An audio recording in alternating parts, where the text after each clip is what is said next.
Several years ago, I started to run on a regular basis. And I know running isn't for everybody, but I've grown to love it.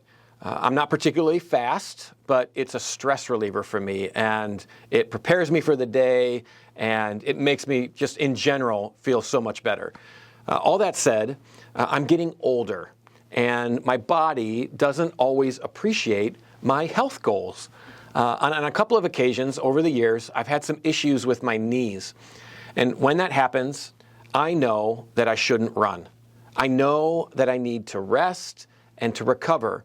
The problem is, I want to run. And so what I do is I just figure I'll just run while I'm injured to just see how injured I really am. It kind of seems like it's a good gauge. I think I'll just go do a 30-minute run, no big deal. But 5 minutes in, my knee begins to scream at me. But do I stop? Of course not. I just need a little bit more time to warm up, right? It's completely ridiculous, but this is what I do. Instead of pushing through the pain, what I need to do is I need to respond to what my body is trying to tell me. As I said, this is ridiculous that I do this, but the truth is that leaders sometimes do this too. In this final session, we're going to look at a fifth dimension of followership, and it's this. It's the courage to listen to followers. Now, before we do that, I want us to consider a biblical foundation for this dimension. In 1 Corinthians 12, Paul explains the complex unity of the church, and he does this by using the body as a metaphor for the church. Here's an outline of the chapter, and I want to walk through each one of these briefly. First, we must accept our responsibility. In verses 12 through 16, Paul makes the case that just as a body has many parts, so also does the church. Every part is different, but every part has a role. Some roles may seem more important, but every single role is essential. The very nature of the different parts indicates that each one is important. Second, we need to accept our limitations. My older son has always been fairly athletic. He played on a club soccer team all throughout high school, and he got a scholarship to play in college. So he's always kind of just been a natural athlete. And as a kid, when he would just pick up different sports, he would pick them up. He would do well in them until he went roller skating for the first time. It was around age 9. And no matter what he did, he just could not figure it out. He was hugging the wall. His feet were slipping and flinging all around. And I remember he was kind of horrified that he couldn't get his body to do what needed to take place on the skating rink. That situation reminds me that being good at one thing doesn't mean that you're good at everything. We all have limitations. And that's Paul's point here. Strength in one area often means a limitation in another. In verse 17, Paul says, if the whole body were an eye, where would the sense of hearing be? If the whole body were an ear, where would the sense of smell be? Each part of the body has a very specific and very important function. Ears, of course, are important, but they can't see. Eyes are important, but they can't smell.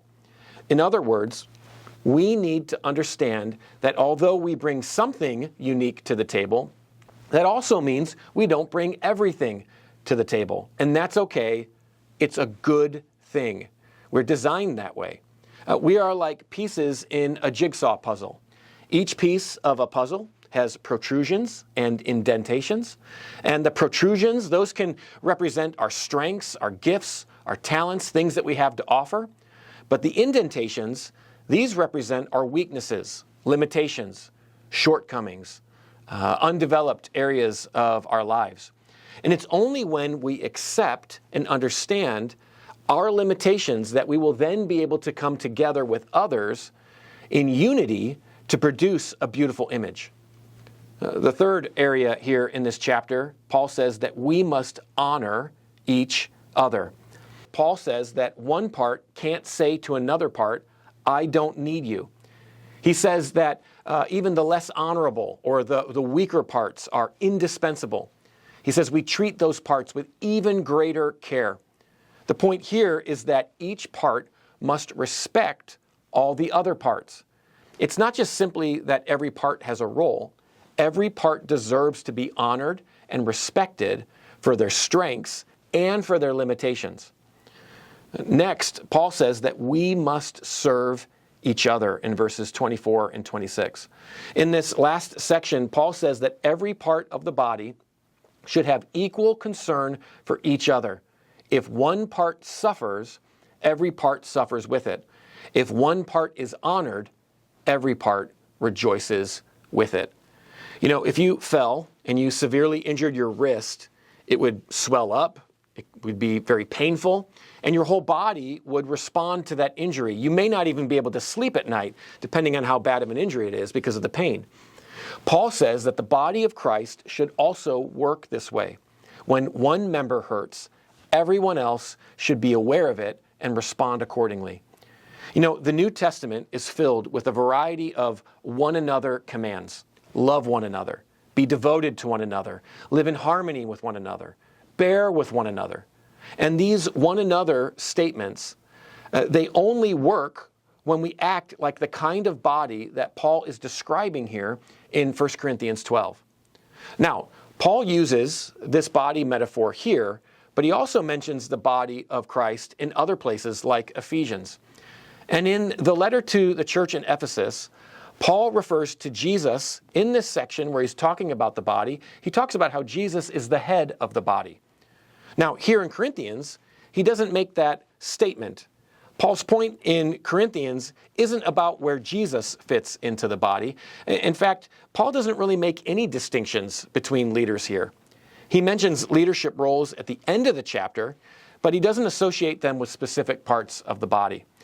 I say all that to say that I think we often read this chapter with a focus on the horizontal relationships that we have in the church.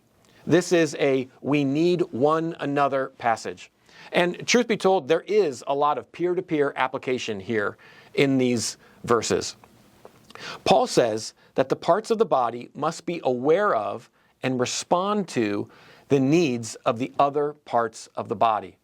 And if this is true of our horizontal relationships, then it's also true of our vertical relationships as well. Healthy leaders create cultures where courageous followers are heard. Now, Paul does seem to address this a little bit. Some parts of the body receive more honor and are more public than others.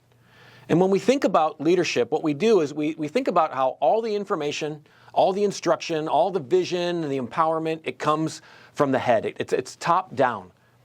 But just as I need to listen to my knee when I injure it when I'm running, leaders need to listen to the rest of their body, their team, when their team has a concern, a challenge, or an idea. Now, listening to my knee is not easy for me as a runner. And listening to followers can be difficult for leaders.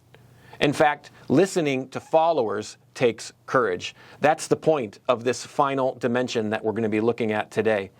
A good portion of this class has been focused on followers. This last dimension of followership, it lands squarely on leaders. Specifically, this is about leaders following their followers. And I think this is a critical area for us to address.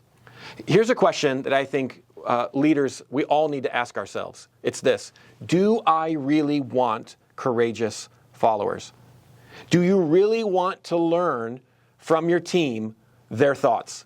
Do you really want your followers to offer feedback when it's contrary to what you think? Do you really trust your team to take initiative? Do you really believe that they have strengths that complement your deficiencies? Are you willing to take the time to listen and to respond? Chalif says that a lot of leaders say they have an open door policy, but in practice, that open door doesn't get used. He says this: as a leader, do not mistake the fact that you say you have an open door policy for having one that functions. The acid test is whether staff actually come to you with tough issues about corporate behavior or your own behavior or policies. Now, this is a sobering quote. Leaders, think about this. When was the last time someone came to you with a really tough issue? Or when was the last time that someone challenged one of your ideas? Because if that's not happening, then it's very likely that you are not listening to your followers. If no one disagrees with you, is it because you're always right? Or is it because you've trained your people that disagreement isn't safe? Now, what happens when we fail to listen to our followers? Several things. First, we operate with blind spots. We've talked about how followers can often see things that leaders don't. But the question is, from the leader's perspective, do you actually accept and believe that? Do you believe that your followers have a perspective that you don't have? And if it's true, then what are you doing to create an environment where your team can communicate those blind spots to you? Because if we don't do this, we're always going to be missing something. We're going to be running blind, and that's not just going to affect us. It's not just going to affect our immediate teams, but it's going to affect our congregations as a whole. Second, when we don't listen to our followers, we often experience staff turnover. Now, there may be a variety of valid reasons for why staff don't stay at a church. It could be finances, it could be personal reasons, it could be the leading of the Lord. But one significant reason is often due to leaders who lead with a my way or the highway kind of mentality. And let me tell you, I've worked in those environments and I've chosen the highway. If you have constant staff turnover, you likely need to listen to feedback more than just call the shots. Third, if we don't listen to our followers, we risk missing a moral stand. Some feedback is just a matter of opinion. And in the end, it doesn't really change much. I have my opinion, my staff has their opinion, no big deal. Somebody has to make the call, and it's usually the lead pastor. But other feedback could be more personal. A staff member may clash with your leadership style, or they may have different preferences on how to communicate. These kinds of issues may create some tension between the leader and the follower, but these issues should be addressed in a healthy way. But there is a space where we need to give our followers the ability to raise legitimate moral concerns. When something immoral or something unethical is happening in our churches, it needs to be communicated. And I would think and I would hope that we would all agree with this. We want anything that is illegal, improper, unethical, immoral, we want all of those things to be brought to light. That said, if we don't have healthy avenues for feedback about the little things, the issues of personal taste or style, how on earth are we going to expect to have effective communication on these more serious issues? If we fail to listen in the small ways, we'll never even have the chance to hear about the issues that really matter. And leaders, it's our responsibility to foster that kind of communication. Too often, leaders want to avoid criticism or attack. So what they end up doing is they shut down feedback. Maybe the leader's been burned by someone in the past. Maybe they think what they have is a valid concern. But in their attempt to protect themselves, these leaders selfishly and foolishly create an environment where if someone is harmed, those victims have no ability to communicate or share their story because the culture has been suppressed for so long. Instead of stifling communication, ministers of the gospel need to open up communication. And that can't happen that can't just happen after someone's been wounded. It has to be cultivated and developed over time. So how do we develop the courage to listen to our followers? Well, first, we need to embrace discomfort. A harsher way of saying this is get over yourself. Develop some humility. Admit that you aren't God's gift to the church, but Jesus is. Listening to followers doesn't mean, I heard the words that came out of your mouth. They went into my ear. No, it means really taking it in and weighing it. Second, for this to happen, we need to create opportunities for feedback. A weekly staff meeting is a helpful place for communication to occur. But you need to create time and space outside of group environments Create a 30-minute one-on-one meeting with key staff or key volunteers. This could be once a month. It could be a couple of times a month. It could be once a quarter. The point is, allow your team individually to be able to talk to you. Allow your team to set the agenda for part of that meeting. So for example, we just started doing this at our church. We have 30-minute meetings that I do with key staff, and the first 10 minutes is whatever they want to discuss. Then the next 10 minutes is what I want to discuss. And then the last 10 minutes is talking about the future and dreaming and looking ahead. The point is that we need to initiate these conversations. Ask your staff questions. Ask them what they need. Ask them how you can help them. Ask them if there's ways that they feel restricted or in need of authorization to move forward. Ask them if there's anything that you do that discourages them from coming to you. Model open, honest, and transparent communication. Third, when that feedback comes, actually respond to the feedback. Again, listening is more than just hearing the sounds of words. It's doing something about it. Now look, some feedback that you're going to get is going to be better than others. It's okay to say, you know what, let me think about that and get back to you. But then, if you say that, then think about it and get back to them. Honor their vulnerability by giving their concerns attention and time and prayer. And don't wait for perfect feedback, because you're never going to get it. Sometimes your staff is going to come up with ideas that you don't particularly like, but you don't have a logical reason to decline. And these are probably issues more of style or taste. For me, these issues are often generational. I have several younger leaders on my team, and there's times where they have ideas that I just don't connect with, I don't get. But giving them opportunity builds trust, and often it works out better than I anticipated.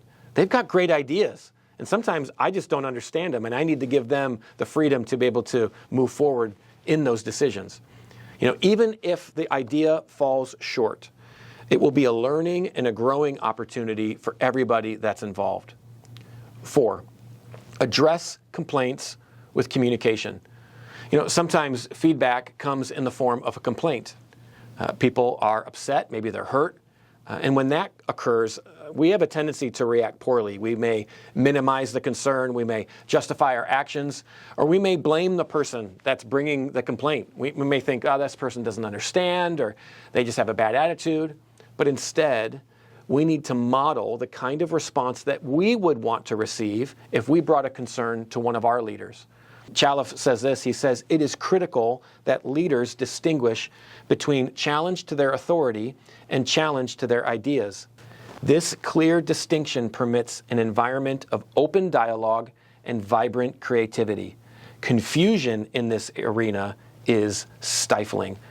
Instead of becoming defensive, become interested, listen, think, and respond. When my knee hurts when I'm running, I have a choice. I can ignore it, I can minimize it, I can try to push through it, or I can listen to it. And it's only by listening to it that I then respond and I can bring my body to health. It's true with our physical bodies, but it's also true in our churches. Followers need courage to speak, and leaders need courage to listen. Over these sessions, we've talked about followers who lead, who take responsibility, who serve, and challenge courageously. But all of that breaks down if leaders refuse to listen. God did not design the church for one gifted person to carry everything. He designed a body. Healthy churches are not built by strong leaders alone, but by courageous followers and humble leaders learning to function together as the body of Christ. If your knee is screaming, listen to it. If your team is speaking, listen to them. Healthy leaders listen. Let's lead well with vision and boldness and clarity, but let's also follow well with courage, confidence, and integrity. Courageous followership requires courageous leadership.